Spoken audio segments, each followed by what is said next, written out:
Hi, I'm Callie. We probably haven't met before. I am a chronic Lyme patient. I've been in remission since July of 2019. I've had one relapse since then. In September, I decided to go back to college. If you watched any of my previous videos, I was going to school to become a nurse when I got sick for Lyme. I never actually made it to the nursing program. I was taking prerequisites and I couldn't continue. I had to quit my job and then I had to quit school because I was really sick. So for 4 years, or 3 years actually, I was sick for over a year before I quit my job. Um, but I quit my job in 2016. So I haven't been working for going on 4 years. I haven't been in school for 3 years. I quit in 2017 and I went back in 2019. This is my last semester at MATC, which is a technical college where I live, near where I live. and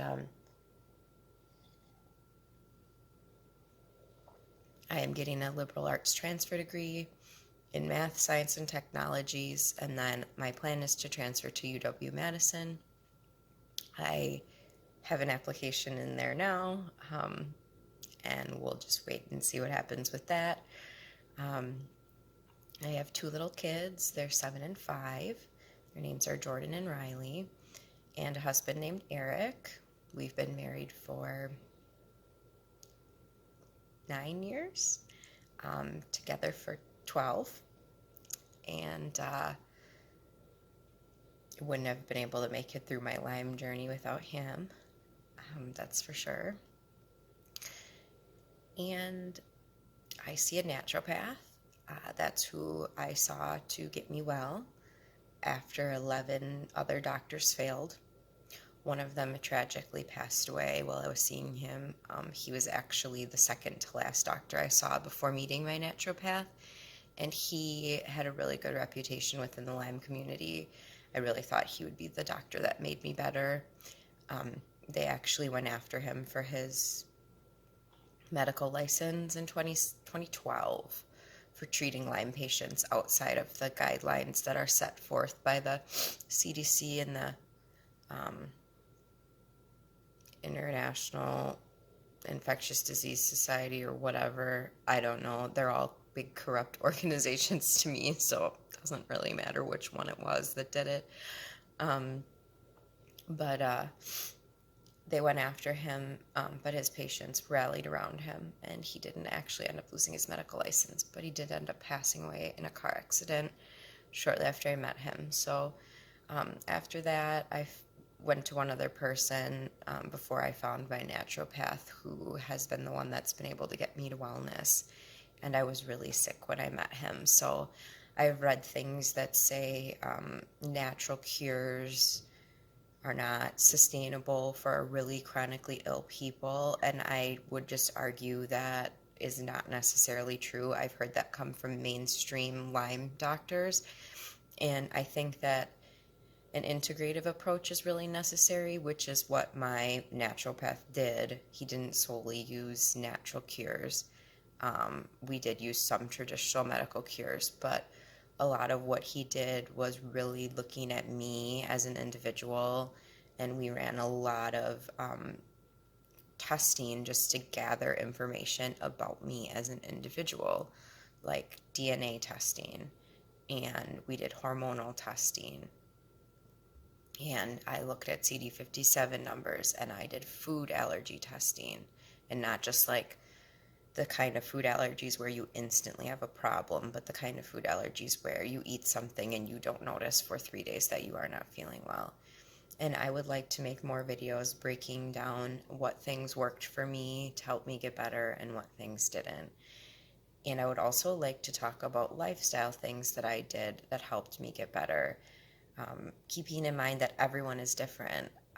The things that worked for my body are not going to work for everyone else's body, because the dysfunction in my body is different than the dysfunction in your body.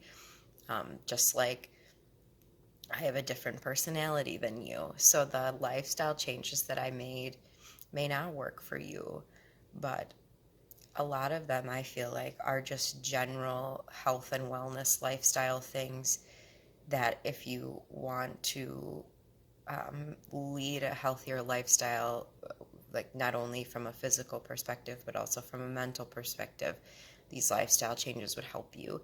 And then I also would like to go into like tips and tricks and things I did that helped just save my sanity or made things easier for me or still make things easier for me because I have two little kids.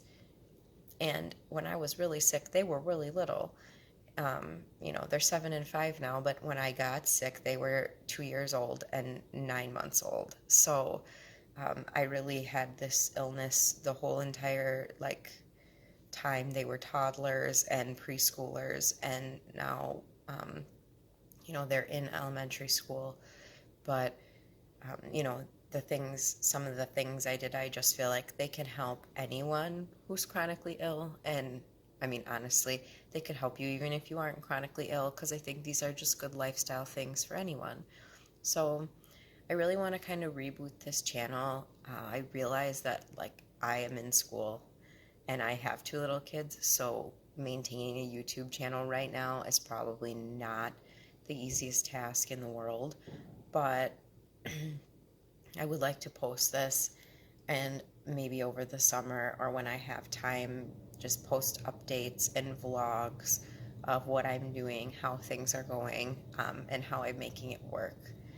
Um, Trying to improve my life because being ill and not being able to work for 4 years really destroyed a lot of areas in my life.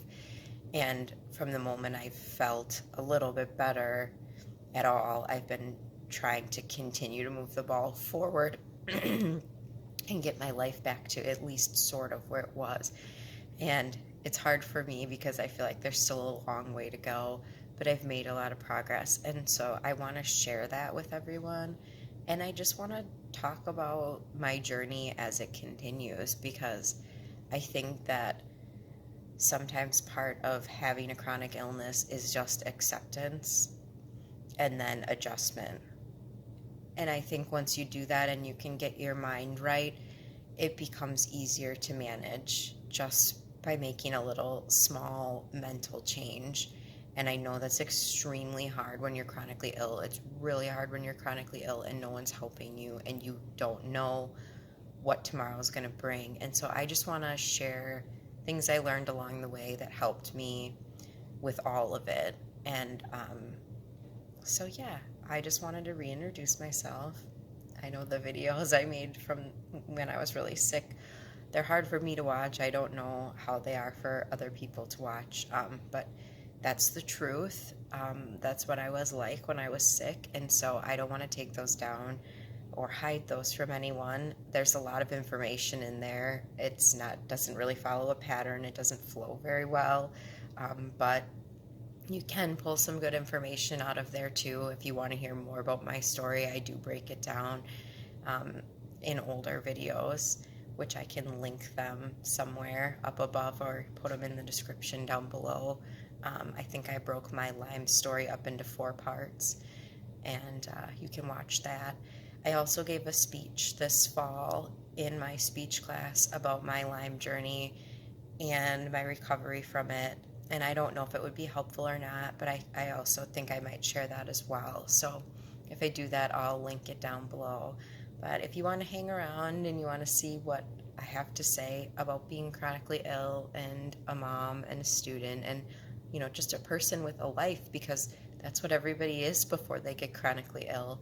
And that's what everybody wants to get back to after they experience chronic illness or while they're experiencing it. So I want to share what I did that worked for me, and hopefully some of the things that worked for me can work for other people.